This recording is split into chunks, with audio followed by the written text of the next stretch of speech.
What is the mass of an object that weighs 582 newtons on Earth, right? So again, triangle. So weight, mg, right? So we want the mass, that's m, right? That's going to be weight divided by g. So is the weight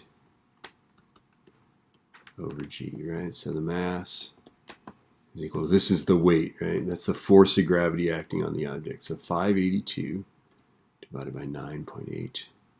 And that's newtons per kilogram. This is newtons. And if you divide newtons by newtons per kilogram, you end up with kilograms. So 582 divided by 9.8. I'm getting 59.4, roughly. Slightly different. I get 59.38777. 59.4 kilograms is the mass. All right.